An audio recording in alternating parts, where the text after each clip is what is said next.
Hey guys, welcome to Anxiety Struggle is Real. My name is John Ledger, and as I start all my videos, I'm not a doctor, I'm not a therapist, I'm just an average guy that's been wrestling with these demons for a long time with a whole lot of experience, and I have gained a bunch of knowledge, and I want to try and help you in your journey. This is part 2 of my social anxiety video, and before I get into that, I just want to ask you to please like my channel, subscribe would be great. If you're watching it on Facebook, you could share, comment, feedback. It's all appreciated. I'm done begging. Okay, so I pretty much told my story in the first video. I'm just going to wrap that up really quick. Got back into construction full time, got out of real estate, and still had the anxiety attacks when I would go to give somebody a quote on a job, on a project. And over a period of time, what also showed up was this new anxiety of going to do the job. I don't know if that's part of the social anxiety or just a different twist on my anxiety.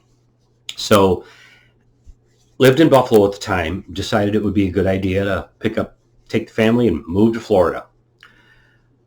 What I didn't know was how different the construction industry is down here in Florida.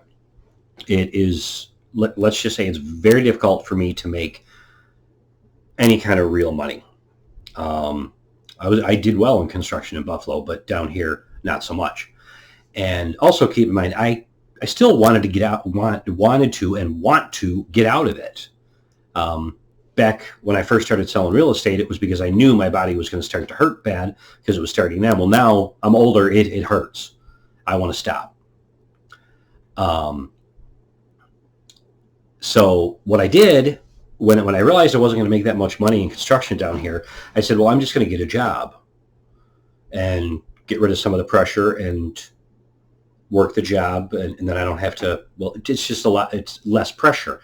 Now, it would not have been a high-paying job because I don't have a formal education, and the interview, that's where I'm going with this, because these jobs that I did go on job interviews, and it was torture. They're asking you questions and about yourself, and you have to be able to think relatively quick on your feet. Really difficult to do when you're having an anxiety attack while you're sitting there. They're looking at you like this, asking you questions. It's terrible. It's torture. So even if I could have tried to get a high-paying job, I wouldn't have made it through the interview. Well, I would have made it through, but I would have blown it like I did the other ones. But I didn't make it through. And maybe I didn't blow it. I actually did get offered a couple of the jobs, but I decided not to take them. So, and that's about it. So I'm trying to transition into another business. I mentioned that in a video before. So that's where I'm at. I'm not over this social anxiety thing. I haven't beat it. I haven't beat any of it, but I've done a lot better with most of it. But anyway, so I want to tell you how I handle it. And before I do that, I want to talk about the cause a little bit. My theory on the cause. I think it's rooted in self-esteem. I think that now with me, I was having my anxiety and then for several years, and then this showed up. So maybe the fact that I was having anxiety and panic eroded my self-esteem. Just having anxiety and stuff can make us feel weak and less of a, not less of a person. I don't know how to verbalize it really, but it could have been that. Or maybe my low self-esteem started when I was in my teens. And when I have to do something social or interact with people, I feel less intelligent than they are, or I'm less successful or less attractive, or I just sound dumb, I'm less intelligent, whatever. These are all things that I've felt, not necessarily in the moment, but I have felt them at other times. So I think social anxiety is rooted in low self-esteem. I think anxiety could be too. We'll talk about that more in another video, probably not the next one though. So how do I handle it? When I know that I have an appointment, I have a social event of any kind, whether it's dinner with one person or dinner with 5 people or a party, when I make the mistake of saying yes, all right, it's not a mistake. We need to say yes as many times as we possibly can and follow through with it, because we need to hit this head on. It's the only way we're ever going to get past it. So it's not a mistake to say yes. But when I say yes, I'm immediately nervous. Immediately, anxiety kicks in. And what I do, let's just say I have 5 days before this is going to take place. First couple of days, I visualize getting ready, driving there, being there, participating, and feeling the anxiety, having an anxiety attack. I let the anxiety, every single part of it, I feel it. And I'll do that 2 or 3 or 4 times. And then the next 2 days or 3 days leading up to the event, I visualize myself getting ready confidently, driving there confidently, walking in the door confidently, addressing people confidently, speaking confidently, cracking jokes, being myself. Or my old self, maybe. I visualize that. Does it take it away completely? Generally, no. No, not at all. But it takes it away enough that I've gotten through. I've gotten through dozens of real estate appointments before I quit. It got me through, God knows how many construction appointments that I had to go on. I don't know how many social events that I've had to go to, but it has gotten me through. But I will say this, as far as that it does work. Last Wednesday, you don't know when last Wednesday was. Well, I said Independence Day. Well, it doesn't really matter. About half a week ago, I went to dinner with a guy that I've been friends with since we were 5 years old. I've been to dinner with him countless times.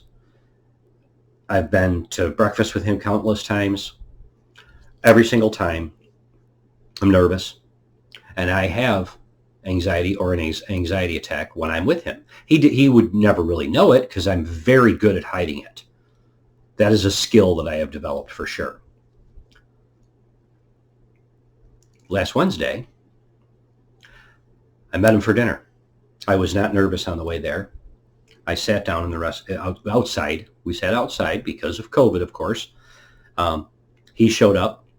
I didn't get nervous. I was confident. I participated in the conversation. We were there for 2.5 to 3 hours. I even talked to the waitress, for God's sakes, joked with her. I didn't feel any anxiety. That was the first time in, I don't know how many years, with the social thing for me, the very first time. So some of the stuff I'm doing is working. So there's a visualization. Now, if, again, you say yes to going to something and you do the visualization and stuff, there's other things you can do. Let's just use going to dinner as an example. Let's say it's a group of 4, you and your significant other and somebody else and their significant other or whatever. Or it's just 4 friends. Doesn't really matter. If you're sitting in a booth, take the outside seat, face the door. I'm not going to give you any. Well, the outside seat is obvious because if you want to get to the restroom or something, you want to be able to do it quickly. People like to talk about themselves. Remember that. You don't really have to speak that much, especially in a group setting. And you can do this one-on-one as well. But if they're talking, let them talk. And just keep asking them questions about themselves, about their kids. Just pay attention to what they're saying as best you can, especially if you're experiencing severe anxiety, as best you can, and pick out little things that you can ask them. And keep them talking. They're not gonna think that you're rude at all. People love to talk about themselves. That was a great dinner. It was wonderful meeting with so and so or whatever. And again, if you're really having a problem, just excuse yourself to the restroom. It's that simple. Now, if you're going with somebody if you're having dinner, well, we're using that as an example, with somebody that you know and you're having social anxiety over it, just tell them. If you really have a really hard time dealing with it, just tell them. There's nothing to be ashamed of. Nothing at all.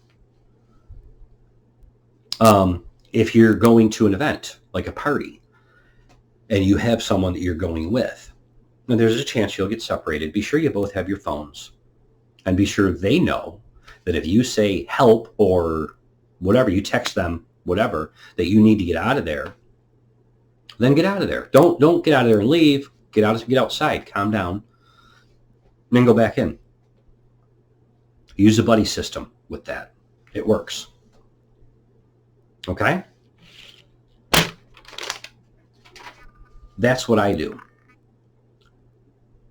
I've got a lot more to say about social anxiety, but the video is going to get too long. I'm at 10, almost 11 minutes. If like I said, it is very important that you tough this one out. And I know how hard it is. It can bring you to tears, but do your best.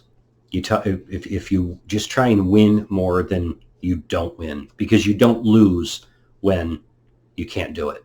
You just can't do it. But when you do go, you're an absolute badass. So do the best you can. God bless. I'll see you in the next video. And like, subscribe, comment, share, that kind of stuff. I would appreciate it. Take care.